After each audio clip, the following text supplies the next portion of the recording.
அதாவது 999 ஆண்டுகள் குத்தகை அல்ல. முதல்ல நம்ம அதை தவறாக புரிஞ்சிருக்கோம்.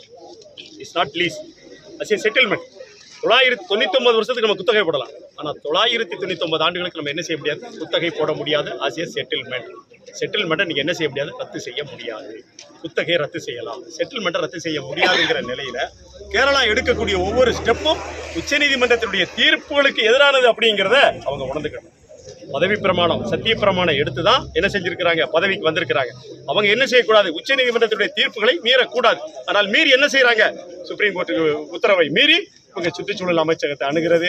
நாங்கள் புதிய டேம் கட்ட போகிறோம், புதிய டேமை பழைய டேமை இடிச்சா அந்த கழிவை எங்கே கொண்டு போய் நாங்கள் மேலாண்மை செய்வதுன்னு சொல்லிட்டு பேப்பருக்கு மேலே பேப்பர் கொடுக்கறது இது நகைச்சுவையான ஒன்றுன்னு நாங்கள் நினைக்கிறோம். அதனால் அணை மீது கை வைப்பதற்கு இந்த பினராயி விஜயன் அல்ல தோழர், எந்த பினராயி தோழர் வந்தாலும் அதை கை வைக்க முடியாது.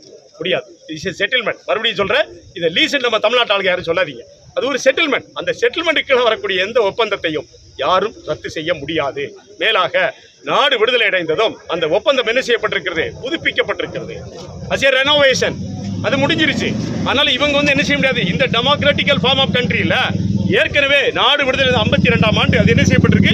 புதுப்பிக்கப்பட்டிருக்கிறது. உள்ளபடியே 1956 மொழிவழி பிரிவினையில் இந்த பெரியார் அணை இருக்கக்கூடிய பீர்மேடு தாலுகா பழைய பெரியகுளம் தாலுகா பழைய மதுரை ஜில்லாவினுடைய ஒரு அங்கமாக இருந்தது. முல்லை பெரியாரில் கை வச்சா நாங்கள் என்ன பண்ணுவோம்? எங்களுடைய 1956 மொழிவழி பிரிவினைக்கு முன்னால் உள்ள பீர்மேட்டை கொடுன்னு கேட்டால் இந்திய ஒருமைப்பாடு என்ன செய்யும்? சிதைந்து போகும். அந்த ஒருமைப்பாட்டை சிதைக்க நாங்கள் தயாராக இல்லை, கேரளா தயாராக இருக்கிறது. உச்சநீதிமன்றம் இதை கண்டிக்க வேண்டும். நன்றி ஐயா, தங்கள் கருத்துக்கு நன்றி. தற்போது